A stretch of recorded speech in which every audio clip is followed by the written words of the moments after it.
একজন মানুষ মিলিয়ন ডলারের রোলস রয়েস থেকে নামলো, কিন্তু মার জন্মদিনে গ্রামে ফিরতে গিয়ে সে শ্রমিকদের মতো কাপড় পরে বেরিয়েছিল। সে একটা মূল্যবান জিনসেং এর শিকড় প্লাস্টিক ব্যাগে ভরে নিয়ে পায়ে হেঁটে বাড়ির দিকে চললো। সে এতটা সাধারণভাবে এসেছিল যাতে তার ছোট ভাইরা লজ্জিত না হয়। কিন্তু যখন সে বাড়ি পৌঁছালো এবং মাকে সেই উপহার দিল, মা রেগে তাকে ছুড়ে ফেললেন। পুরো বাড়িতে যেন অদ্ভুত এক নীরবতা নেমে এলো। ঠিক তখনই তার কাকাজি এসে তাকে ভালোভাবে বুঝিয়ে ডেকে নিয়ে গেলেন। ওরাই একমাত্র লোক ছিলেন যারা কখনো তাকে অবজ্ঞা করেনি। সে যখন ভেতরে ঢুকলো তখন তার দুটো ভাই এসে তার উপহাস করতে লাগলো। তারা বলল যে সে পরিবারের সম্মান নষ্ট করছে। মানুষটি শান্ত থাকলো এবং বলল, অনেকদিন পরে সবাইকে দেখছি। কিন্তু তার কথা শেষ হওয়ার আগেই ছোট ভাই আবারও অপমান করতে লাগলো। মা দুজন ছেলেকে আদর করে ভেতরে ডেকে নিয়ে গেলেন। মানুষটিও ভেতরে ঢুকতে লাগলো, কিন্তু মা তাকে থামিয়ে বললেন, ব্যাগ নিয়ে এসো, আমাকে তোমার ছেলেদের সঙ্গে কথা বলতে হবে।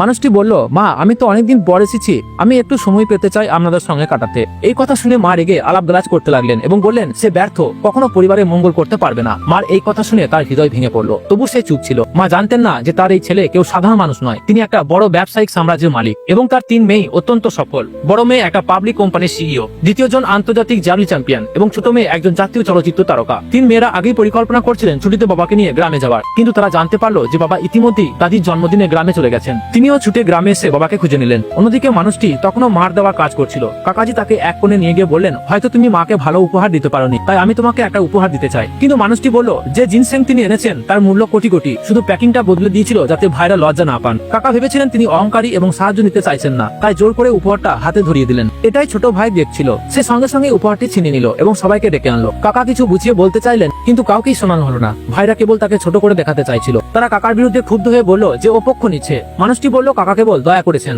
কিন্তু ছোট ভাই মানলো না, বলল, তোমার কাছে মার জন্য কিছু আনার সামর্থ্যই নেই, তুমি আবার পরিবারকে লজ্জিত করছো। বড় ভাই বলল, এমন ব্যর্থ মানুষের সাহায্য কেন করছো? 12 বছর ধরে বাড়িতে নেই সে। এবার মানুষটির মুখ ক্ষীণ হয়ে গেল। সে বলল, আমরা সবাই এক পরিবার, এত ঘৃণা কেন? কিন্তু বড় ভাই চিৎকার করে বলল, তুমি একেবারেই ব্যর্থ। কাকা সবাইকে শান্ত করার চেষ্টা করলেন এবং বললেন, উপহারটা আমার কাছে আছে, আমি যাকে ইচ্ছে দেবই। বড় ভাই রেগে বলল, আরে এটা তো কোনো ভিক্ষুককে দিলেই ভালো, কিন্তু তাকে নয়। এই কথা শোনার সঙ্গে সঙ্গে মানুষের হৃদয় সম্পূর্ণ ভেঙে পড়লো। সে কখনো ভাবেনি তার নিজের ভাইরা তাকে এতটা নিচে নামাবে। তখন সে জেদ নিল, এবার সে চুপ থাকবে না। ভিডিওটি ভালো লাগলে শেয়ার করুন।